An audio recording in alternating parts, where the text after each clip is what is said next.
Sixth question. Describe how the two figures at the right are alike and how they are different. Which box has larger lateral surface area? അപ്പോൾ ഇവിടെ രണ്ട് ഫിഗേഴ്സിൻ്റെയും similarity നമ്മൾ എഴുതണം, ഡിഫറൻസും നമ്മൾ എഴുതണം അല്ലേ. അതാണ് ഇവിടെ പറഞ്ഞിരിക്കുന്നത്. Describe how the two figures at the right are alike and how they are different. അതായത് ഇതിൻ്റെ സിമിലാരിറ്റിയും ഇതിൻ്റെ ഡിഫറൻസും നമ്മൾ എഴുതണം.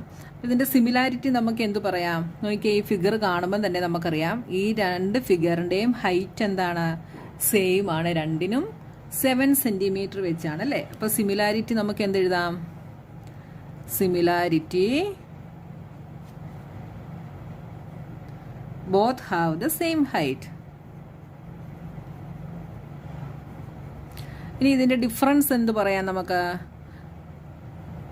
ഇതിൻ്റെ ഡിഫറൻസ് എന്ന് പറയുന്നത് 1 ഈസ് സിലിണ്ടർ, ഒരെണ്ണം സിലിണ്ടർ ആണ് അല്ലേ. അടുത്തത് എന്താണ്? Other is A cube. ഇത് സിലിണ്ടറും ഇത് ക്യൂബുമാണ്. അതാണ് ഇത് തമ്മിലുള്ള ഡിഫറൻസ് എന്ന് പറയുന്നത് അല്ലേ. അതേപോലെ ഈ ക്യൂബിന് എന്താണ്? 6 സ്ക്വയർ ഫേസസ് ആണ് ഇതിനുള്ളത് അല്ലേ. ഇത് സിലിണ്ടറിനോ? സിലിണ്ടറിന് 2 സർക്കുലർ ഫേസസ് ആണ് ഉള്ളത്. അപ്പോൾ ഇതാണ് ഇതിൻ്റെ ഒരു ഡിഫറൻസ് എന്ന് പറയുന്നത്.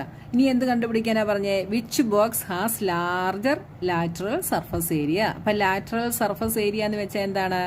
ഇതിൻ്റെ ചുറ്റുമുള്ള ഏരിയ, അതായത് ബോട്ടവും ടോപ്പും ഇല്ലാതെ ചുറ്റുമുള്ള ഏരിയ ആണ് ലാറ്ററൽ സർഫസ് ഏരിയ എന്ന് പറയുന്നത് അല്ലേ. അപ്പോൾ നമ്മൾ സിലിണ്ടറിൻ്റെ ലാറ്ററൽ സർഫസ് ഏരിയ നമ്മൾ ഇൻട്രൊഡക്ഷൻ വീഡിയോയിൽ പഠിച്ചായിരുന്നു. ലാറ്ററൽ സർഫസ് ഏരിയ കണ്ടുപിടിക്കുന്ന ഇക്വേഷൻ എന്താണ്? അതായത് ഈ ടോപ്പും ബോട്ടവും ഇല്ലാതെ ഈ ചുറ്റുമുള്ള ഈ കേർവായിട്ടുള്ള ഈ ഏരിയ അതെന്താണ്? 2πRH ആണ് എന്ന് നമ്മൾ പഠിച്ചു അല്ലേ. അപ്പോൾ അതിൻ്റെ റേഡിയസ് നമുക്ക് വേണം അല്ലേ. അതായത് ഈ ലെങ്ത് നമുക്ക് തന്നിട്ടുണ്ട്. അത് എത്രയാണ്? 7 സെൻറ്റിമീറ്റർ ആണ്. ഇതെന്ന് പറയുന്നത് ഇതിൻ്റെ എന്തായിട്ട് വരും? ഡയമീറ്റർ ആയിട്ട് വരും. അങ്ങനെയാണെങ്കിൽ റേഡിയസ് എന്തായിരിക്കും? ഡയമീറ്ററിൻ്റെ ഹാഫ് ആണ് റേഡിയസ്. അപ്പോൾ നമുക്ക് ആദ്യം സിലിണ്ടറിൻ്റെ എഴുതാം.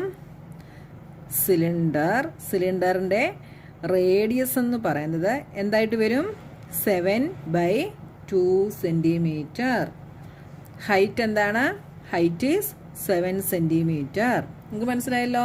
ഈ തന്നിരിക്കുന്ന മെഷർമെൻറ്റ് ഇതിൻ്റെ ഡയമീറ്റർ ആണ്. അതായത് ഇവിടം തൊട്ട് ഇവിടെ വരെയുള്ള മെഷർമെൻ്റ് ആണ്. അപ്പോൾ റേഡിയസ് എന്ന് പറയുന്നത് എന്താണ്? ഈ ഹാഫ് പോർഷൻ ആണ് അല്ലേ.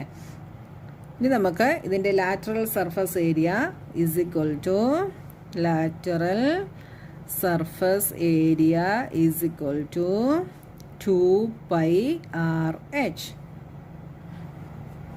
നമ്മൾ വാല്യൂ സപ്ലൈ ചെയ്യുന്നു. 2 ഇൻറ്റു പൈ എന്താണ്? പൈയുടെ വാല്യൂ നമുക്കറിയാം 22/7 into R is 7/2 into height is 7. അപ്പോൾ നമ്മൾ ഈ 7/2 എന്നുള്ളത് ഡിവിഷൻ ചെയ്ത് ഡെസിമലായിട്ട് എഴുതണ്ട കേട്ടോ. ഇങ്ങനെ എഴുതി ഇട്ട് കഴിഞ്ഞാൽ നമുക്കിതിനെ കട്ട് ചെയ്യാൻ ഈസിയാണ്. അപ്പോൾ നമുക്കിവിടെ 7ഉം 7ഉം കട്ട് ചെയ്യാം, 2ഉം 2ഉം കട്ട് ചെയ്യാം. ബാക്കി എന്തുണ്ട്? 22 ഇൻറ്റു 7. 7 2s are 14. 14 + 1 15. എന്ത് വന്നു? 154 സെൻറ്റിമീറ്റർ സ്ക്വയർ എന്ന് നമുക്ക് കിട്ടി. അപ്പോൾ സിലിണ്ടറിൻ്റെ നമുക്ക് കിട്ടി. ഇനി അടുത്ത എന്താണ്? ക്യൂബിൻ്റെ ഇവിടെ ലെങ്ത് എല്ലാ സൈഡും ഈക്വലാണ് അല്ലേ.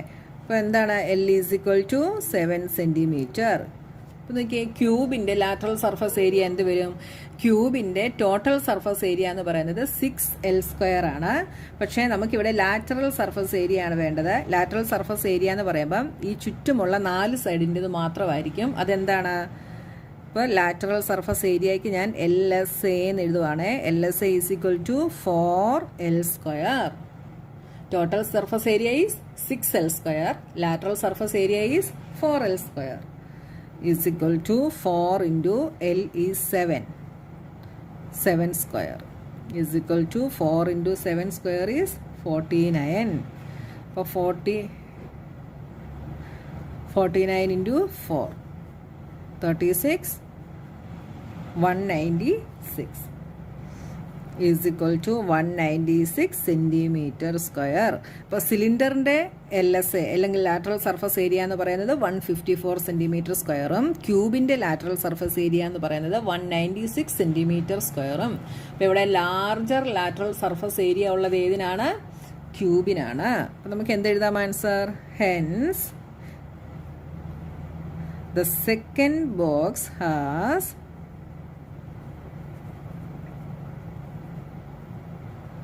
the larger lateral surface area, the larger LSA. അല്ലെങ്കിൽ എന്തെഴുതാം? the cube has the larger LSA.